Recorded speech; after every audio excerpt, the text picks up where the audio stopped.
Welcome to another episode of Comedy Wham Presents with me, your host Valerie, and sometime kitty co-hosts Miss Purrington and Mookie. ComedyWham.com is your place to go for features about all Austin comedy. In addition to podcasts, Comedy Wham brings you articles, album reviews, our advice column, all of my Austin Chronicle articles about the Austin comedy scene. Check out our listing of festivals from across the country and the world, and our FPIA contest page is live tracking the 2024 contest at Cap City Comedy Club. Our most popular feature is our events page for live comedy shows in Austin, Houston, and DFW, where 100% of the entries you see come from comics and producers. Click the Submit a Show button from the top of the homepage or events page to fill out the survey to get your show listed. It's free and easy. Tag us on your Instagram stories and we'll share your show promo to our Instagram followers. We also offer paid promo boosts on our Instagram posts. Want to share these resources we provide? No, you don't want to share these. Let me reread that. Want to support these resources we provide? You can donate to Comedy Wham on PayPal, Venmo, or even Patreon. Click the Support CW icon on our homepage to see the ways you can help us. Our podcast was launched in 2016 to bring you funny people and their stories. As a fan, I like to delve into a comic's background and motivations and will usually take a detour along the way. Consider the interview a way for you to get to know the folks that make the Austin comedy scene one of the best in the country. If you like this podcast, please rate and review us. Today, we are talking to somebody who's got at least 400 different spellings that I've noticed of his first name. So good luck Googling him. He started doing comedy in Houston. He's opened for Andrew Schultz, Bobby Lee, Nate Bargatze. You've seen him on the Come and Take It and South by Southwest comedy festivals. He was the second runner-up in the 2023 Cap City Comedy Club Funniest Person in Austin contest, that FPIA, and is going to give it another crack for 2024.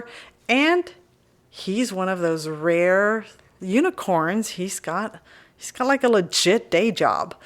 So we'll hear about that, I'm sure. He talks about it on stage. So now, Comedy Wham presents our guest, Mycal Dédé. Hey, how you doing? Great intro. I'm doing good. Thank you. Good research. Thank you.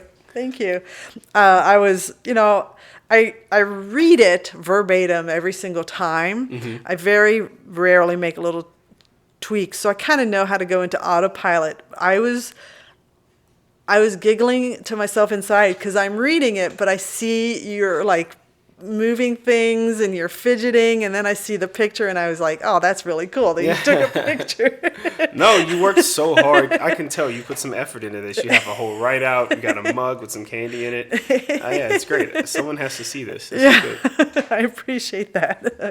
How long have you been running this site podcast? The site started actually 10 years ago as a blog by somebody else. And thank you. And about 2 years after, I was looking for a way to meet and interview the comics and kind of put their stories out there. So the podcast was born in 2016, mm-hmm. and you are slated to be episode 328. Nice. So, and I am 1 or 2 episodes shy of 300 interviews myself. We've had others that have done interviews, but they've just been like, all right, I'll just let Valerie do it. Yeah. No, you have to be good at it and you have to like it to do that many. Yeah. I mean, how many people start podcasts and then give up immediately? Oh my gosh. Yeah, it's a lot of work. It is a lot of work. Yeah. You obviously are like a fan of comedy, but like who's your like top 3, top 5? Who do you really enjoy? My gosh. It can be all time or current. Oh gosh. Oh my gosh. Put me on the spot. It's hard to say. Bobby Lee is there, and I know I saw that you've opened for him, and he's there. I've only seen him live once, but he's a wild man live. Yeah. Saw him get down to his underpants. Yeah, so that's a closer. That's yeah. I love Leanne Morgan. She is magic, and I've gotten to interview her when she was big, but not like big like she's gotten in the last year mm-hmm. or so. Just as a person, she's incredible because she really wants to connect with every single one of her audience members. Mm-hmm. I've gone to her shows, when they were still at Cap City when she that's all she needed. Where she would let the line just form, and she would literally talk to the person, find out how they are doing, what's going on, every single person. That's great. And yet on stage, she's just killer. So, when you kind of have that two punch of they're hilarious, but they're also like a good person. Yeah. Because there are some comics out there that aren't good people. We'll make another podcast episode and we'll delete that one. It'll be just me and you talking. It'll be cathartic to get that out. Yeah. One of my really, really long time favorites is a comic named Dave Hill. Okay. He's out of New York, and he's he calls himself a multi-hyphenate because he's got a rock band. He sometimes performs for other bands. He was opening for Tenacious D this year, and he's written 3 books. And he used to host a radio station. He's acted. He was on Girls 5 Ever, or he wrote for it. I can't remember. He was on is it Broad City, the Comedy Central? He just does everything, he's a super nice guy. That's really cool. Yeah. So I don't want to name locals because I don't want to. Yeah. I'll get in trouble. No. There's also so many locals. There's so many. There's too many comics in the scene.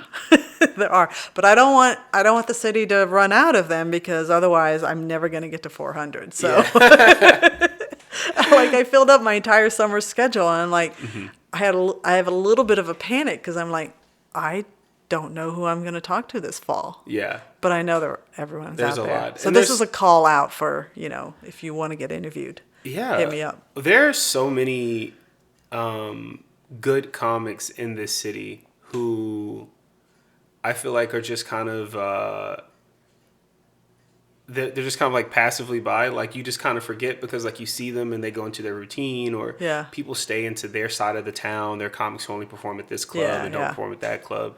I'm like, you guys are too funny to just segment yourselves out this. You got to get out there. There's so many people who I just love watching them perform. They're always writing or trying something new or expanding on stuff, and I really like seeing it. Yeah, it can be really easy to get sucked into thinking, oh, this is all that Austin has to offer. Right. But when you see all these clubs and all these different comics, you're like, no, this is a very diverse scene. It really as far is. As like content and stuff. Yeah, it is. Yeah. And you come from Houston, which is doesn't have, I don't think in the square footage has as many clubs like in a really concentrated area. Houston is a little more spread out. But it's a good scene. Houston had, when I started in Houston, there was really 2 places to do stand up. This was after the Laugh Stop closed. I started in 2013. Okay. There was Rudyard's. That was a very good mic on Mondays. It was a packed out mic. It was really, really good. Dusty Rhodes used to run it. Shout out to Dusty. And then there was the Houston Improv. And the Joke Joint Comedy Showcase. That's what it boy. It was this place in a strip mall. They served bowling alley food. And it was one of those places where like you'd have a great set and you just feel gross. You just go home and be like, oh my God, here we go. If you were bombing, you could just like say, so Hillary Clinton is bad. And the crowd would just start cheering Arsenio Hall style. Like it was just crazy. I hated that place. But you needed that place. Like this is where we started. It's great.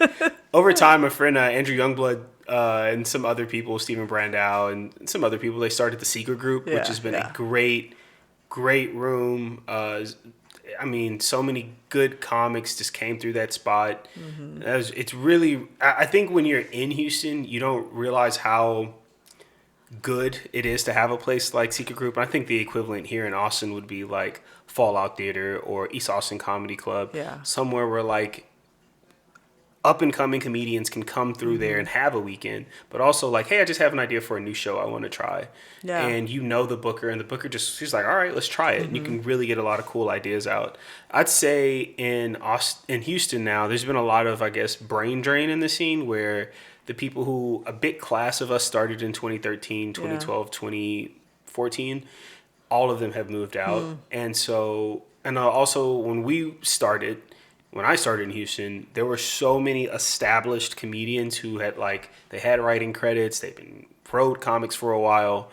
I don't know if newer comics understand the concept of a road comic because now there's just, I just need to post all my clips and then I go viral and there's no need to, do the Joke Joint Comedy Showcase to cut your teeth. But Those older comics were so good at kind of watching your set in the back and telling you, this is what you should be doing. This is what you shouldn't be doing. This is a good joke. This isn't. This is what you should be working for. Hey, you're doing a club this weekend. Maybe don't open with that type of material. That type of mentorship is like so. You don't realize how good it is until you're like years into it. And you're like, that guy was trying to help you so much because he liked you. Yeah. Andy Huggins, I don't know if you know. Yeah, Andy, of course. I've interviewed him. I love Andy. Legend. He gave me so much advice when he started, and to the point where I was like, I don't know how valuable this is at the time, but like now, as far as running a show, I can't, like, there's so many like little tips and tricks that he would just kind of tell you about, like opening up or moving a joke to the end because like the crowd doesn't trust you yet, or how to seat people or how to get people to move to the front. Wow. There's so many things that like just because you're funny doesn't mean you're good at stand-up. And also on the inverse, he told me just because you're good at stand-up doesn't mean that you're funny. Yeah. but learning how to become better at stand-up for someone who is funny, I mean, you're really helping yourself out. Yeah. And so I miss Houston a lot, but here's been great. Yeah. So. Yeah. Well, you've had an impactful year. I am letting us get very off track already. I actually have an official icebreaker question that I like to ask my guests, so let me throw that at you. It is one word to describe your past. Mm-hmm. One word to describe my past.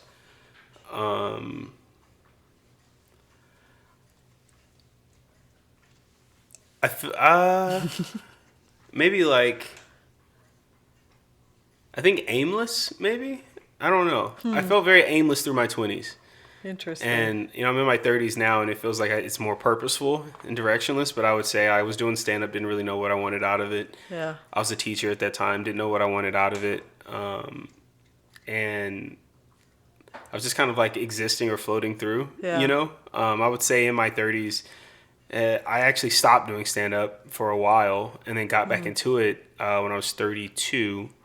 And so it's been more purposeful, or more like, I know what I want out of this, and I know what I want to do, and I know what kind of job I want, what kind of life I want for myself. But I think that would be it. Just kind of like, I don't know, I'm just here. I'm bouncing around. Okay. So. All right. Well, let me go back, all the way back to your childhood, and tell me, since your first professional job was as a teacher, and then you're an attorney, so by all accounts, in your childhood, you maybe didn't think that you were going to be a comic. So what was comedy like in your childhood? What relationship did you have with comedy? My dad. We watched so much stand-up together. Really? We listened to a lot of stand-up. He had Sirius XM, so we listened to stand-up a lot. Wow. A lot of Paul Mooney, because Jamie Foxx had his own comedy show. That was crazy. Because Jamie Foxx would play great black comics on that show. You heard a lot of Earthquake, a lot of Bruce, a lot of Red Fox, a lot of, Janelle. It's, I mean, just so much good stand-up. And we watched the Comedy Central specials together. Those are really fun. And when I was in high school, I had the iPod, the clicky wheel. I'd probably say at least 40% of that was just full stand-up albums. Wow. And I'm listening to like Louis C.K. a lot. I'm listening to Dane Cook. Everyone loved Dane Cook at that time. I'm listening to Dane Cook. I'm listening to a lot of Paul Mooney. Louis Black, I listen to him quite a bit as well.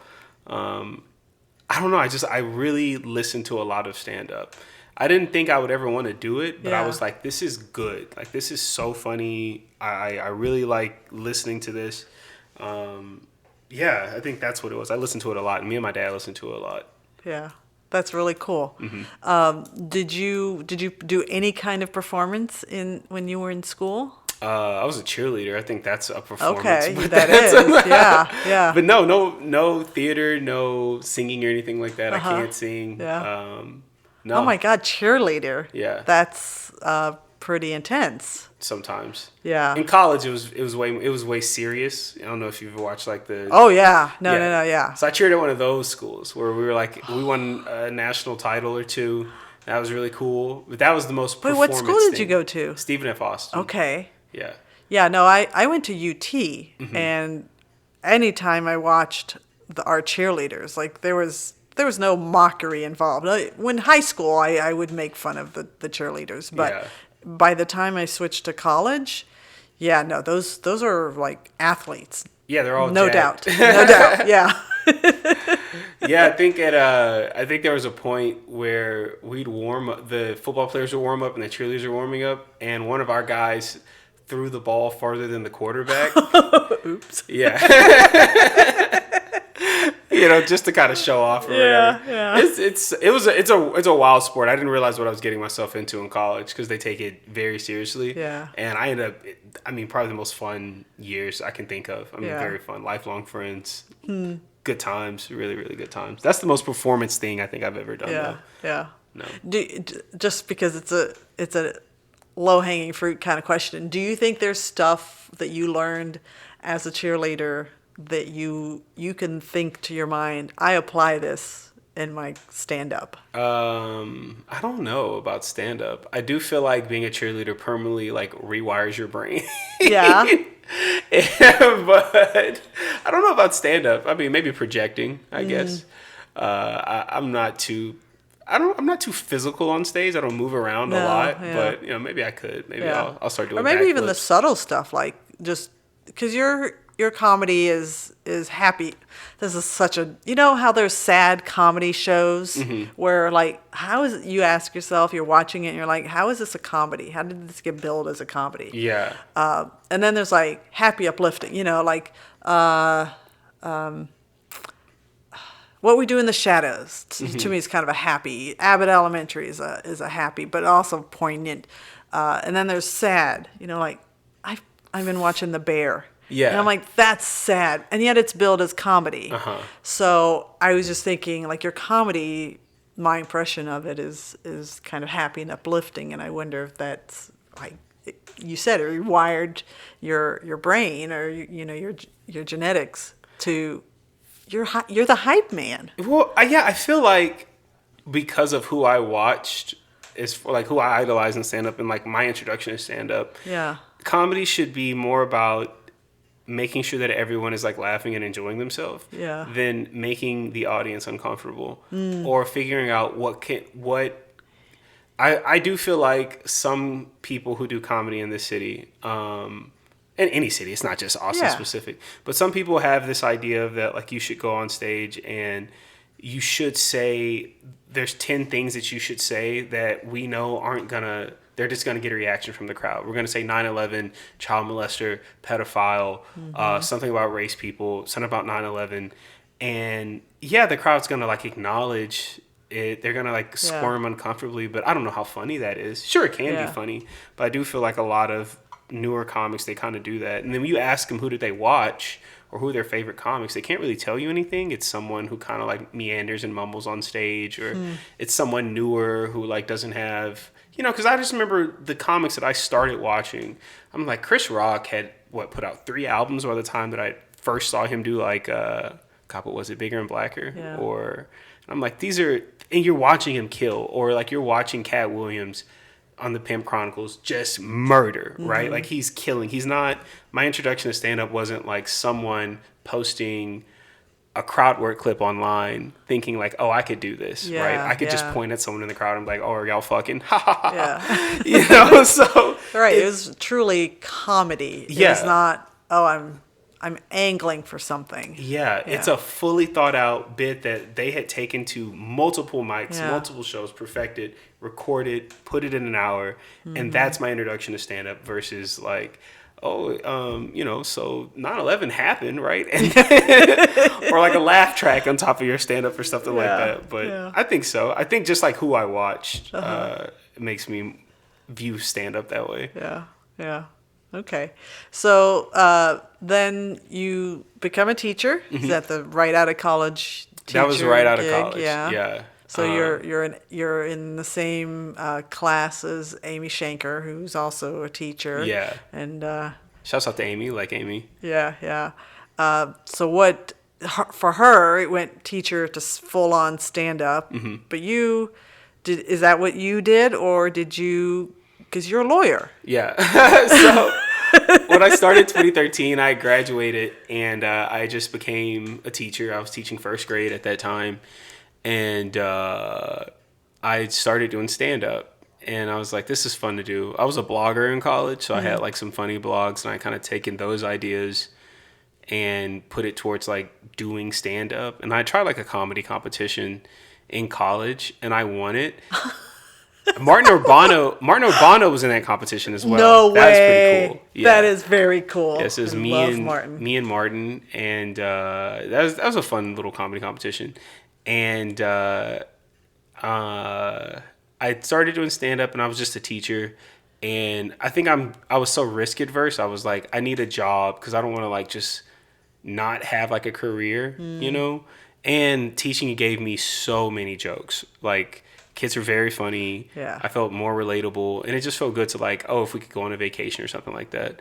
I kind of stopped doing stand-up around 2017. I was like doing it like once a month at that point. And then 2018, I was like, all right, I think I'm kind of out of it, you know? But yeah, and then 2018 was also when I was like, I don't think I can teach anymore. Really? Yeah, teaching had changed so much from 2013 to 2018. I remember my copay to go to the doctor was $8 in 2013. And when I left, it was $40. And I was like, what are we doing here? Wow. The deductible was like $8,000, I think, that last year. I was like, when am I ever going to hit that? And so started looking for other things. And I was like, oh, I'll become an attorney. Okay. This is the most arrogant thought that I have. It is. I looked for jobs. And the choices were computer programmer or some kind of like tech thing. Project manager or attorney. And out of all those jobs, I was like, I think becoming an attorney would be the easiest. I know. Because I kept researching it, and my friend told me about it. I was like, dude, I can read. Like, I was like, that's all you do is read? I can read very well. Yeah. And so I took the LSAT, did really well on the LSAT. I was like, well, I want to live in Houston. I had grown up in Houston. I'd been like poor in Houston my whole life, so I envisioned, I was like, it'll be so cool to like live here and like have a career. I can I'll live where I want to live, and like I'll eat at Nifa's every day, and then it'll be great. And then I wasn't doing stand up at all, and then COVID hit, so there's definitely no stand up. It was still cool. It was still fun. I still had friends. All my friends had moved to New York at that time as well.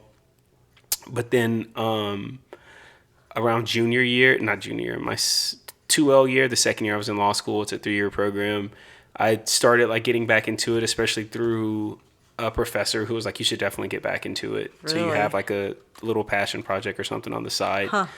Started getting back into it, and then I got a job offer in Austin, and it was right when Austin was like blowing up. There was the whole Rogan thing, bringing all of his friends down there. And I came here for a summer, didn't really like it that well, but I was like, I'll stay at it, you know. Got to do South by, that was really cool. Got to be on Skankfest, and that was also very, very fun. Yeah. And then moved here and just been doing it a lot more. Like, I actually feel like I am doing stand-up for sure now. Like, it's every weekend I make sure I do a show, and I'm still being an attorney because I think it's a very fun and interesting job.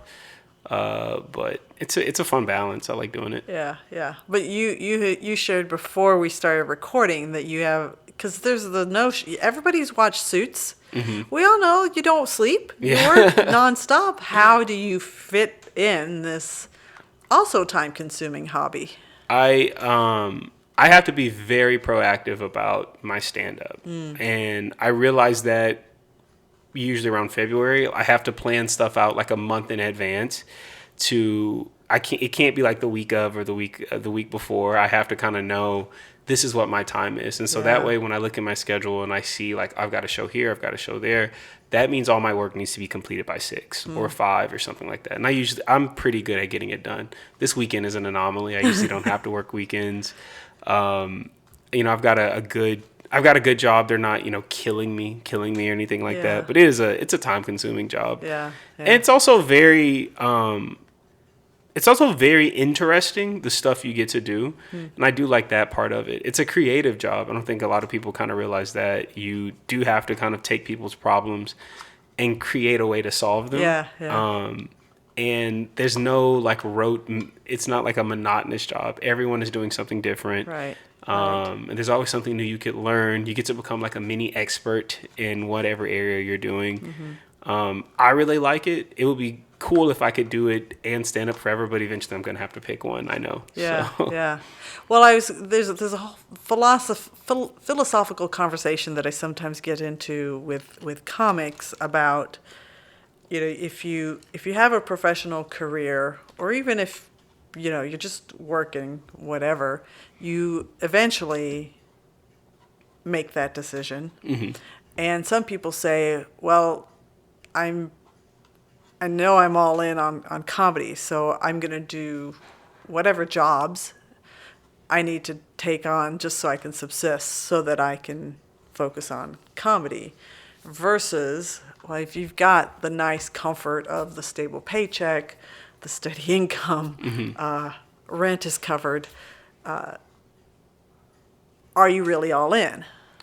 Because I get into these discussions sometimes. I push back strongly against that. Yeah. For a lot of reasons, but two big reasons. The first is that if you are just taking whatever job you can and you're doing just enough to get by, that does two things. One, you're not living how you in your heart of hearts, like, this is what I really want to do with myself, mm-hmm. right? I think that puts you in a bad mental space, and I don't think that's the best way for you to feel good about, like, creating your material. Yeah. And secondly, I don't feel like I can focus on writing jokes if I'm worried about making rent, or if I'm worried about, like, my car broke, what am I going to do about that? Yeah. That's the last thing I'm like is, let me go do a show right now, I also do feel like that some people use I'm a comedian as a way to, like, delay adulthood. Oh, you know what I mean? I wish I had a bell. I would be ringing that. Yeah, it's like some people, it's like, dude, at some point you are going to have to, like, be on your own and make something for yourself. And there is time. Like, if my day ends at 5, there's enough time to go to a mic or 2 mics or 3 mics if you really want. Yeah. There's enough time to go to a show. There's enough time to do multiple shows. I do feel like I'm proof of that.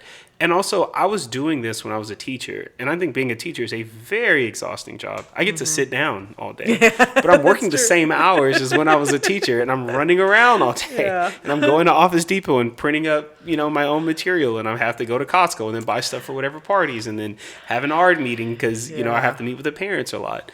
This is it's a tiring job, but it's the same thing. And I always say, some people say you can't be all in on stand-up if you have a professional job like this. But I'm like, there was I think a month or so ago, I woke up and I had to be at court at 8. So I was up at 6 preparing myself to get to court at 8. And I went to court and I came back to the office and then I worked. And then I went home at 5. And then I was at a mic at 9.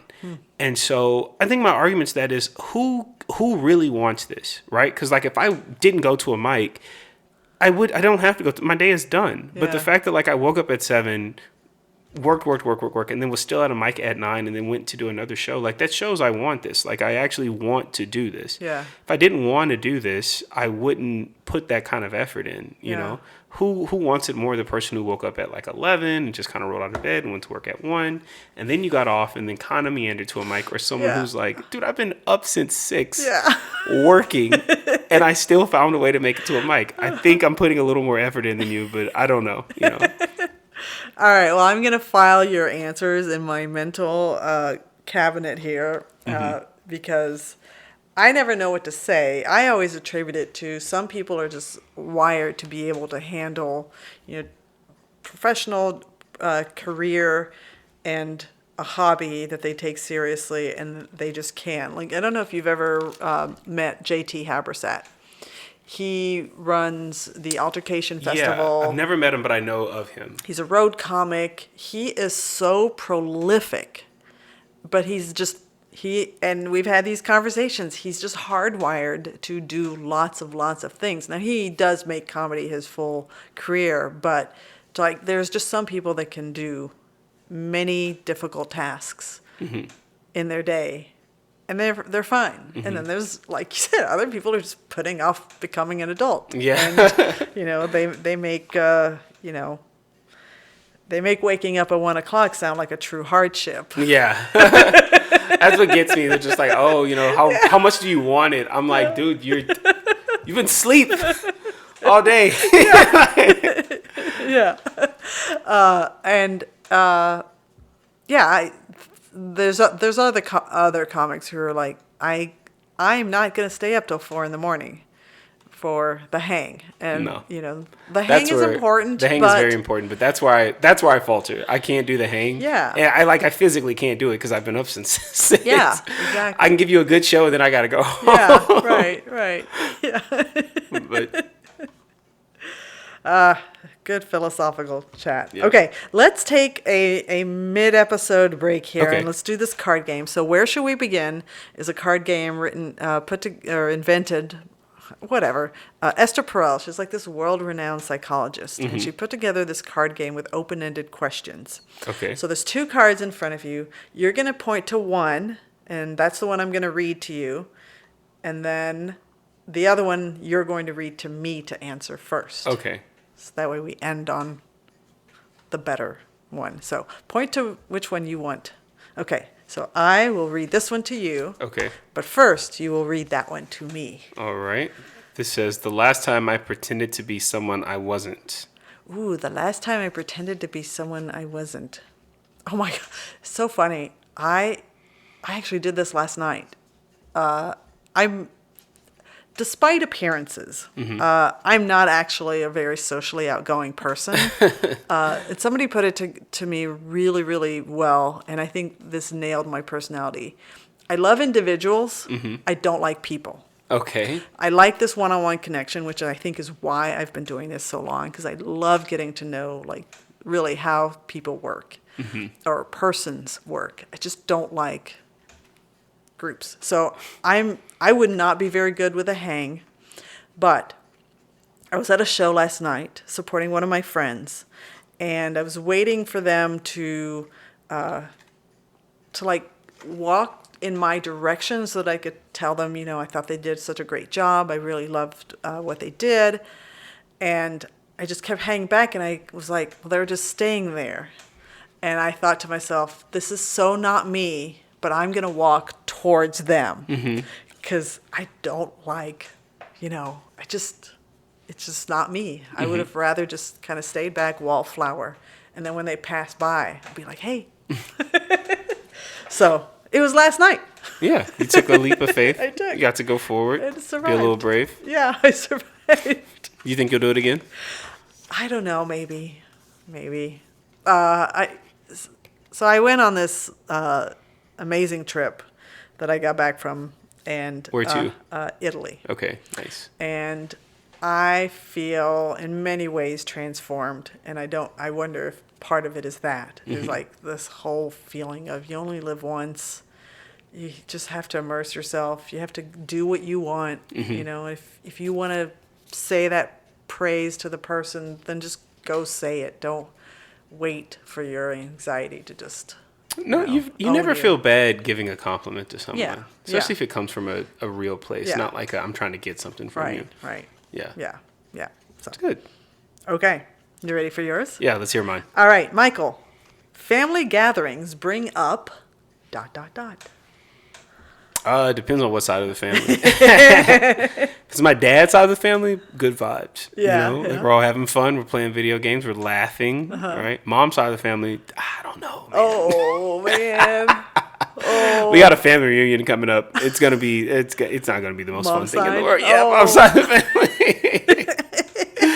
Oh man. I feel that so much because my son would say probably the exact same thing. We're talking about a road trip that needs to happen, and we're debating which car to take or who's gonna. I don't know what we were debating, but he's like, I don't want to hear you bitching and moaning.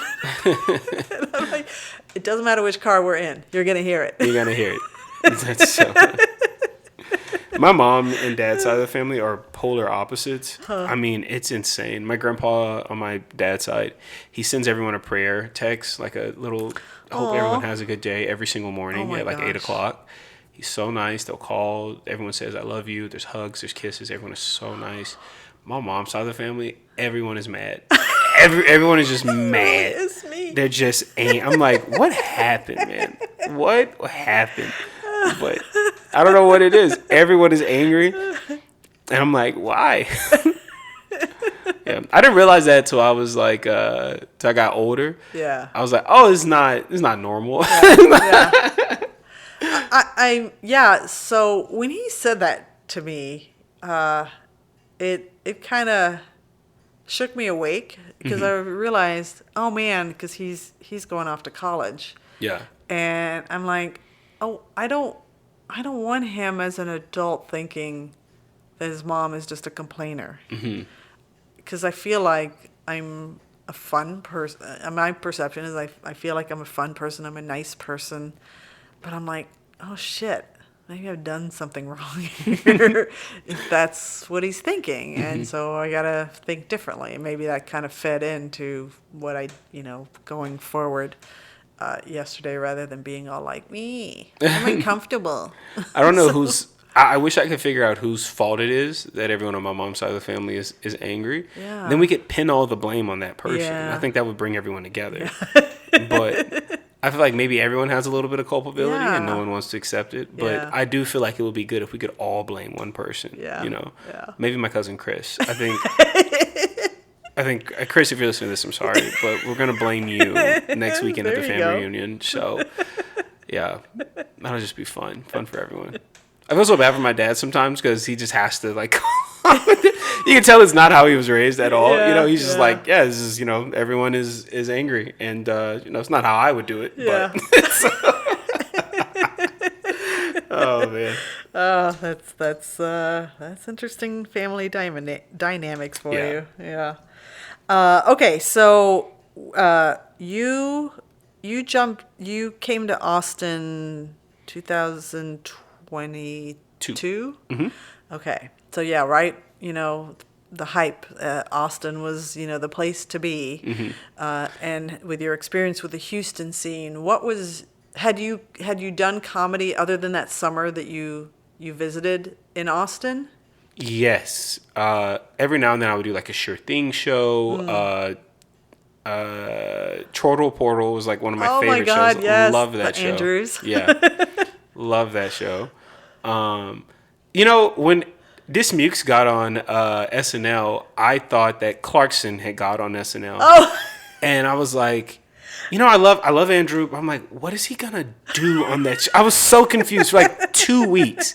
For 2 weeks straight, I was like, yeah, I love the guy, but what is he gonna do on that show?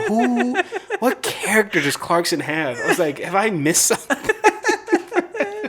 It's like Nick Savarino was like, dude, no, it's not. That's hilarious. But yeah, I'd done it occasionally, and it's changed quite a bit. But now, here it's so different. It's so different from Houston. Yeah. Houston is different from everywhere. I think the most comparable city you can do is Chicago, probably. But Houston is so diverse that it gives you kind of an unrealistic expectation of what most crowds are going to be. The truth is most crowds are going to be like that joke joint thing. They're going to be, the clubs are in the suburbs. They're going to be an older conservative crowd. Very rarely will you get a chance to be in front of college-aged young fans of stand-up. Yeah. So I think you're very lucky in Houston because everywhere we had the Secret Group and then Joke Joint and Rudyard's and Houston Improv where every scene, and then there was a really good black scene or urban scene and a really good alt scene, and coming to Austin was great. So you got to go up in all these different places and be able to perform in front of all these different places. And that was something that when we talk about like Andy Huggins or these older comics, they really stressed. Even the white older comics said, go to a black room because you don't want to go do a show at a crowd and it's all black people and now you're like, oh, I don't know what to say in front of these people. That should never be a thought that you have as a comic. You should never be in front of these group of people. It's all old people and I don't know what to do, or it's all young people. I don't think they're going to like me. That thought should never be in your head. And I think that's something that got beat into my head when I was doing stand-up in Houston. And I think that's why I like hitting up all these clubs and like, hey, I want to be in your club because I need to know, like, hey, I wrote a joke about being an attorney. How's that going to work over here, like in East Austin? How's that going to work in the suburbs? How's that going to work with, at Mothership. And I think it's a really good thing to have in the back of your head. I need to be able to be funny in front of everyone. You can't be funny unless you practice in front of everyone. So. Right. Yeah, absolutely. That's a realization that I've come to more and more over time, that a lot of these newer comics, we talked about it early, they think they got to say the thing that's going to, get the rise out of the audience because that's what they think they're supposed to do. Mm-hmm. And it's not until they realize that the people that are like mega famous as stand-ups have figured out how to still be themselves but draw in a global or national audience, which means not everybody's the same. That is, they're not all the same backgrounds. Yeah. So you have to have universal appeal. So, yeah, you can say the outrageous, atrocious thing, but that means you're going to appeal to a very small slice of people. Yeah. Well, also is that who you are? Because sometimes when I talk to people off stage, they tell me all of these incredible things about themselves, and I think they're so interesting. They go on stage, and I'm like, how are you not talking about this? Like, what are you... Talk about that. Yeah, I think there's a comic, his name's Josh Francis. He drove tanks in the military, and he talks about that on stage. And I'm like, talk about that. Yeah. Because being interesting is just as important as being funny, because, anyone is going to say whatever, but, I want to hear about this, right? Yeah. I grew up and I was in a cult. I have a friend who grew up and he literally was in a cult that was on a show on Hulu. It was some Hulu documentary. Talk about that. Yeah.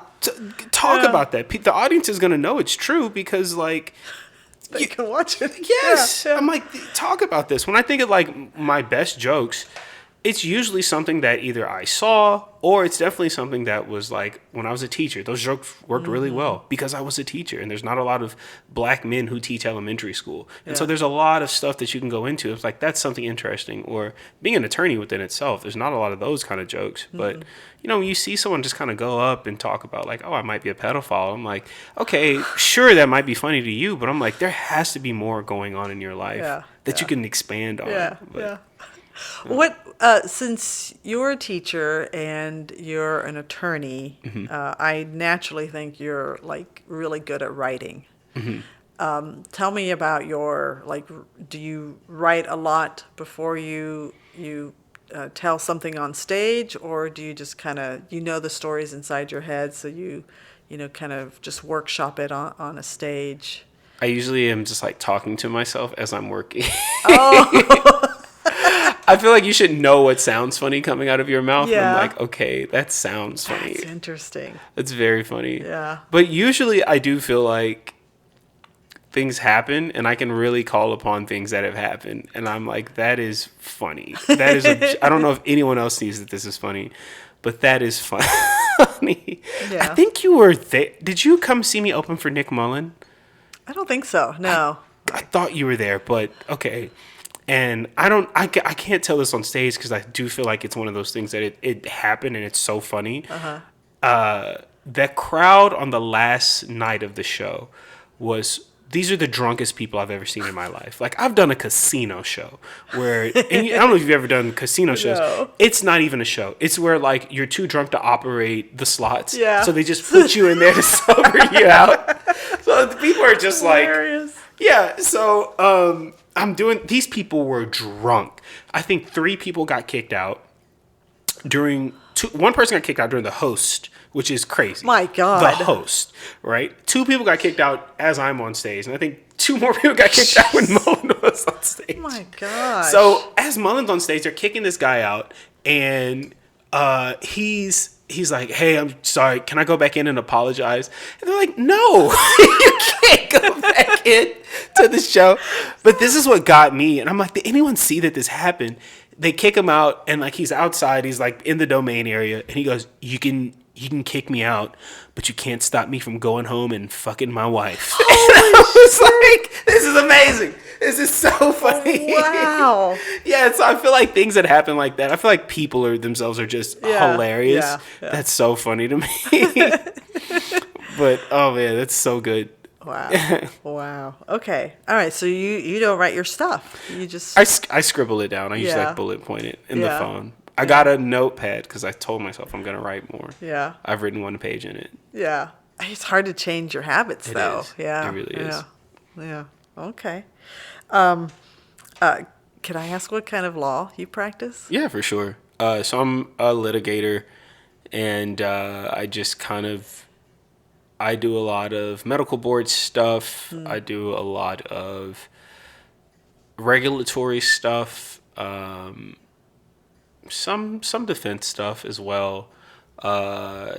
Just kind of a little bit of like if you're going to court or you need to deal with like some type of administrative agency, then that's when you would help me. Very boring, like in the weeds kind of stuff. But that's pretty much every attorney, unless you're doing like personal injury, and even they specialize. But usually every attorney has some type of niche thing that they specialize in, and that's what I do. Yeah.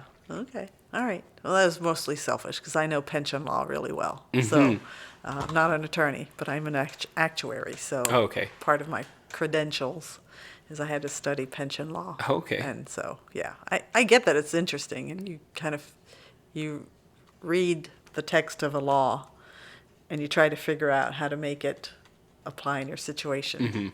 But then also make it apply to an opposite situation as well.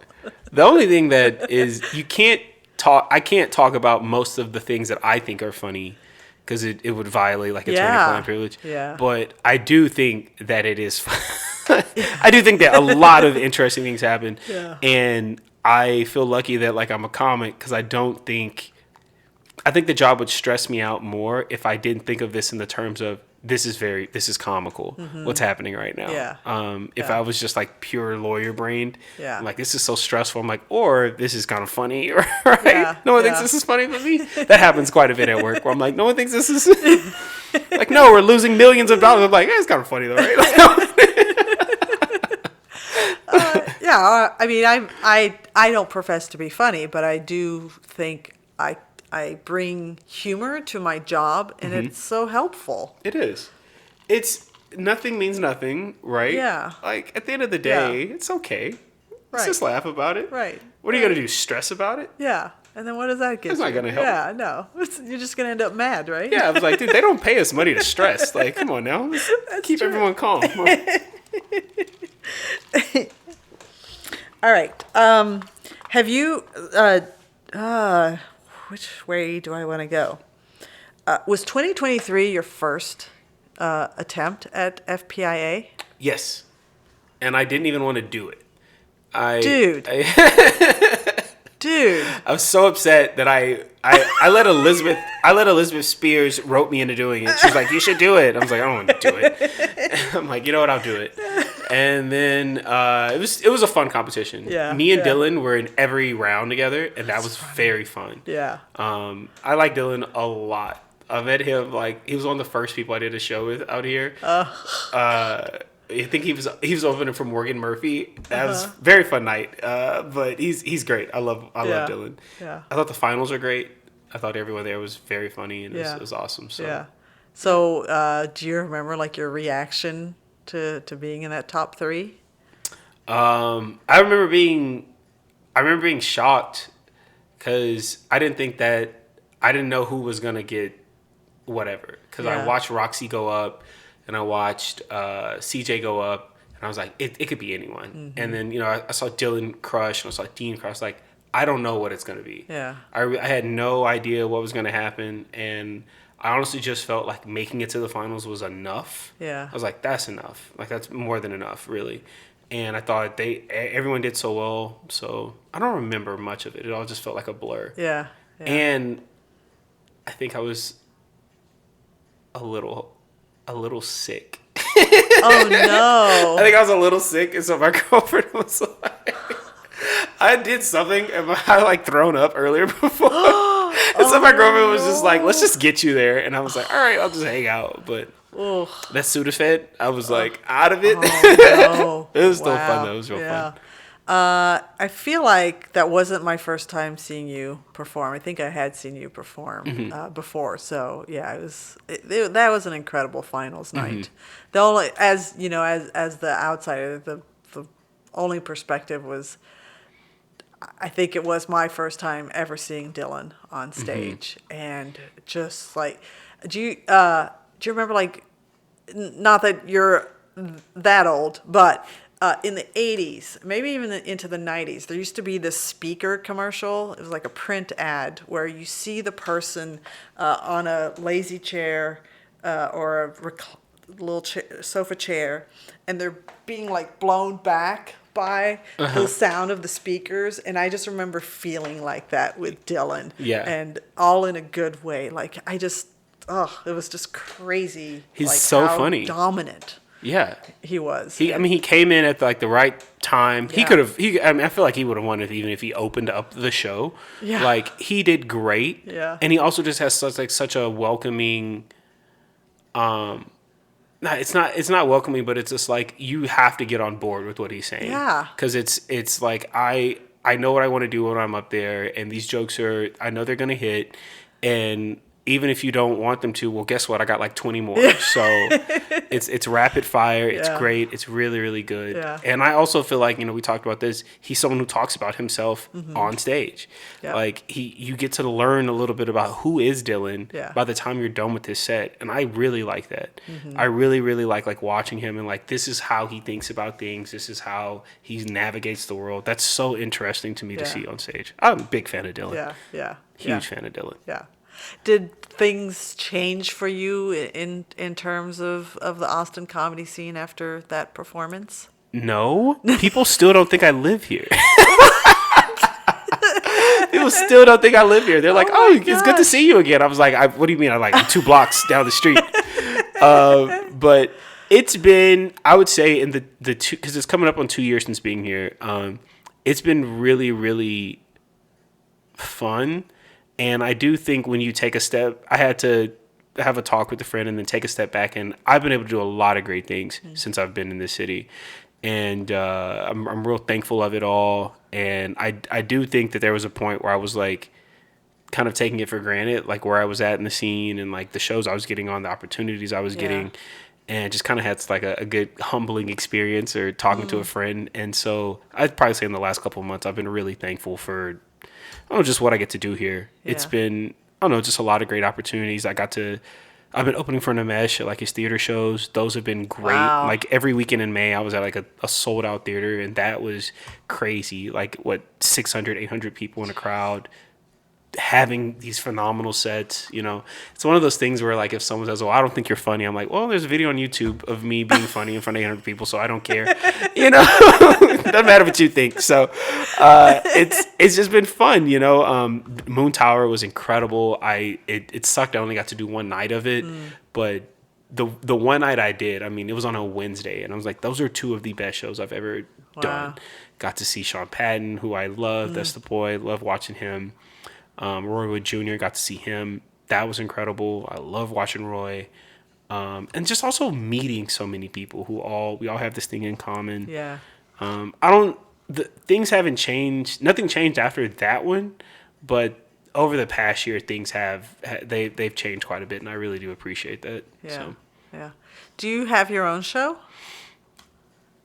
I had a show, and this show was cursed. Everything that went wrong, the show could have gotten wrong. It got canceled. It got moved. We couldn't find a sponsor. It was all this. But I have a new show coming up. Okay. It's going to be Saturday, August 3rd at Fallout Theater.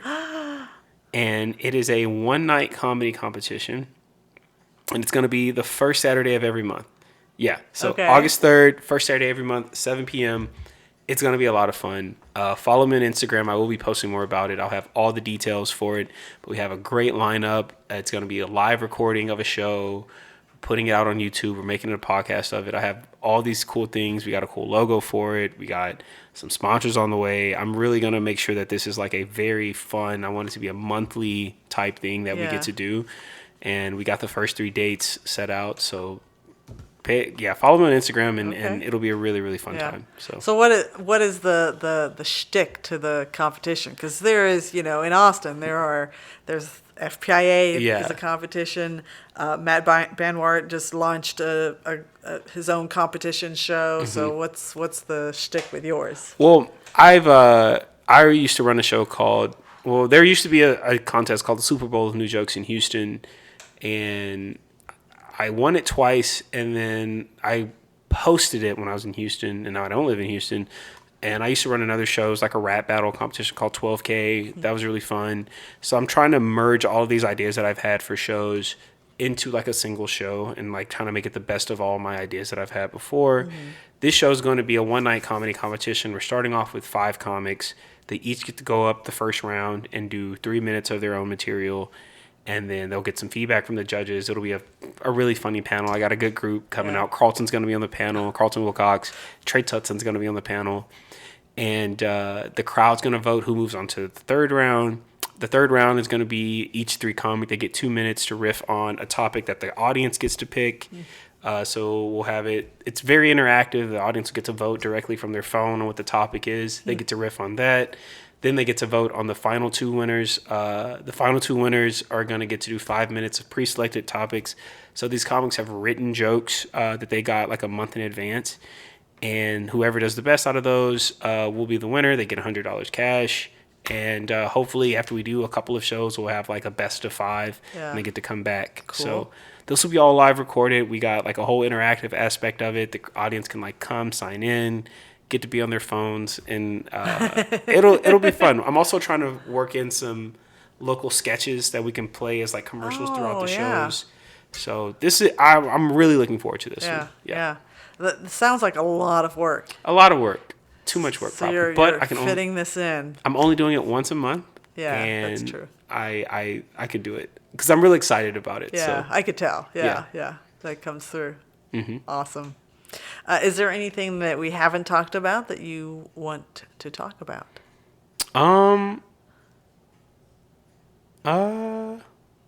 No, I don't think so. I think we've covered a lot of bases.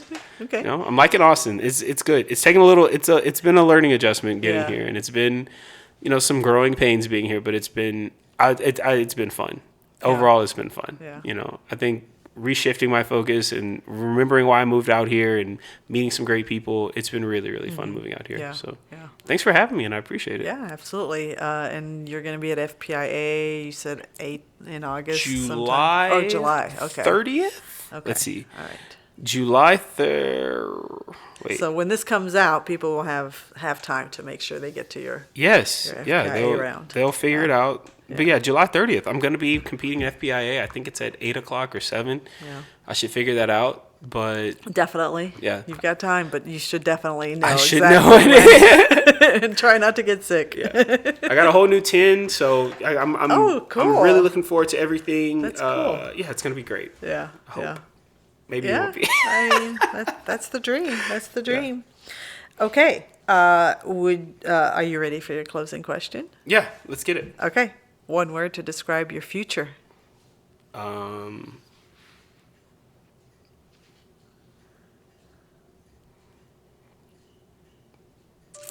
I think peaking is the word. Well, I guess my phone just went off, so probably work. That is the. Was that what that's that my noise job? Was? Yeah. Because I was like, did my computer just do something? Because my computer makes that noise too. No, that was my job telling me I got work to do. Oh, boy. That's probably the. All right. So no, I think my future is peaking. I think I've told myself I'm gonna peak when I'm 43. Like I'm going. Very specific. That's when I'm going to I'm gonna be. Like how who's the guy who wants Sexiest Man Alive at 53 or whatever? Oh, is it Paul Rudd? Maybe, but it'll be like that. But it's like wow, that's gonna be me at 43. Yeah, like it's gonna be. Pay attention. So, 10 years from now, I think that's what it's gonna be. Yeah. Okay, very good. Well, I'm hoping that I can watch that process. Yeah, thank you. All right. Well, that is a wrap on Comedy Wham presents Mycal Dédé. Mycal, tell us where we can find you on social media and tell us about those upcoming projects again. Oh yeah, please follow me on Instagram at MycalDede. That's my first and last name, Mycal Dédé. I'll be in New York this week doing some amazing shows. Follow me there. Really looking forward to all of those. I have some better stuff dropping later half of the year that I can't talk about yet, but that'll be really fun. And then August 3rd, 7 p.m., Fallout Theater. Come see the new show. It will be fun. It will be a lot of fun. We got a lot of people working on it. We got it's going to be sick. I'm really looking forward to it. So very cool. I'm excited for it, and I love Fallouts. Yeah. All right. We hope you've enjoyed learning about how Mycal got to be the comedic genius that you heard today just as much as I have. This has been Comedy Wham presents Mycal Dédé. I'm Valerie, and that's been funny. Thank you, Mycal. Thank you.